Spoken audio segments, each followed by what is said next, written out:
বিভিন্ন cold drinks বা পানির যে বোতলগুলো আমরা ফেলে দেই সেই বোতলগুলো পরবর্তীতে কি কাজে লাগে অনেকের সেই প্রশ্ন। আজকে আমরা চলে এসেছি হাজারীবাগে এবং দেখাবো সেই ফেলে দেওয়া বোতলগুলো মূলত কি কাজে ব্যবহৃত হচ্ছে। আপনি কি করছেন এখানে? বোতল বাস্তাছে। কিভাবে কি বাস্তাছেন? এখানে একটা রাখতেছেন, এখানে একটা রাখতেছেন, আবার এখানে একটা। গ্রিল আলাদা, টাইগার আলাদা, সাদা আলাদা। এখানে সবুজগুলো রাখতেছেন আর এখানে হচ্ছে যেগুলো লাল পানি মানে টাইগার। আর এটা কি সাদা আলাদা আলাদা করার কারণটা কি? আলাদা আলাদা করেন, আলাদা আলাদা সিস্টেমে বেচা বিক্রি হয়। আর টাকা কেমন পান? সপ্তাহে যা কাজ করতে পারি 10টাও করতে পারি 10টা টাকা, 5টা করতে পারি 5টা টাকা, কাজ থাকলে 3000 টাকা পাওয়া যায় সপ্তাহে, আর কাজ কম থাকে সপ্তাহে 2000 টাকা পাওয়া যায়। বোতলগুলো বাছাই করে সাদা বোতলগুলো এখানে নিয়ে আসা হয়েছে এবং এইগুলো যাচ্ছে এই মেশিনে। এখানে মূলত কি হচ্ছে? এখানে বোতলগুলো বাছাই করার পরে এখান থেকে কাটিং হয়ে ধুলাই হয়।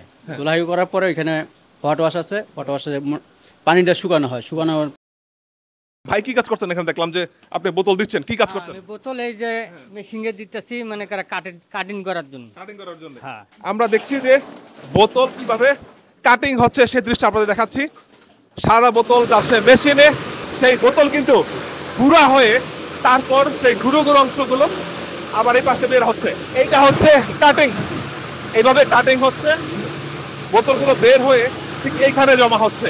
এইটা হচ্ছে একেবারে বোতলের লেবেল প্লাস ক্যাপ এবং প্লাস্টিক সব একসাথে গুঁড়া করা, এবং এইটা এখানে নিয়ে আসা হয়। এখানে ফ্যান যখন চালু করা হয় এই কুলার মাধ্যমে আমরা ছোটোবেলা দেখেছিলাম যে ওই ধান যেভাবে উড়ানো হয় ঠিক সেভাবে উড়াইয়ে ওই কাগজটা আলাদা করা হয় এবং এই বোতলের যে প্লাস্টিকের ক্যাপগুলো সেগুলো আবার আলাদা করে এখানে রাখা হচ্ছে। এটা কি ওই যে কাগজ যেগুলো উড়ানো হয় ওইটা কি বিক্রি হয় নাকি যে প্লাস্টিকের যে ক্যাপটা বিক্রি হয়?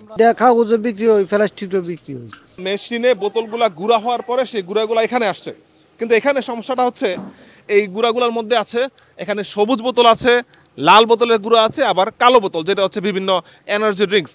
এই আপাকে দেখছি উনি কি কাজ করছে, আপা একটু বলবেন কি করছেন আপনি? এগুলো টাইগার বাসা লাগে, বাচ্চা গ্রিন আর সাদাই দেবে। মানে ওই টাইগারটা আলাদা করতেছেন আর হচ্ছে গ্রিন আর সাদা একসাথে করতেছেন। এখানে যে এনার্জি ড্রিঙ্কস যে বোতলগুলো আছে সেগুলো কালোগুলো একসাথে হচ্ছে, আর এগুলো হচ্ছে সবুজ বোতল প্লাস হচ্ছে পানির বোতল, মানে সবুজ আর সাদা একসাথে হচ্ছে। আমার পিছনে দেখতে পাচ্ছেন এগুলো হচ্ছে একেবারে এনার্জি ড্রিঙ্কস, মানে যত ধরনের এনার্জি ড্রিঙ্কস আছে এখানে স্পিড আছে, গিয়ার আছে, রয়্যাল টাইগার, যত ধরনের এনার্জি ড্রিঙ্কস আছে সব এনার্জি ড্রিঙ্কসের বোতল একসাথে।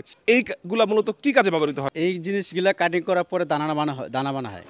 দানা তৈরি হওয়ার পরে এই জিনিসটার কালারিং করা হয়, বিভিন্ন কালার হয়। তারপরে এইটাতে সুতা তৈরি হয়। সুতা তৈরি করে এই যে আমাদের টি শার্টটা দেখছেন, এই টি শার্টটা পর্যন্ত তৈরি হয় এই সুতা, এই কাটিং বোতল দিয়ে, এই প্লাস্টিকের বোতল দিয়ে। প্লাস্টিকের বোতল দিয়ে। তাই কম্বল, এই যে কম্বল ব্যবহার করি, কম্বল দিয়ে এই যে স্টিচ জিন্স প্যান্টগুলো ব্যবহার করি, ঠিক আছে? এই যে স্টিচ জিন্স প্যান্টগুলো এই প্লাস্টিকের বোতল, এই প্লাস্টিকের বোতল দিয়ে তৈরি হয়।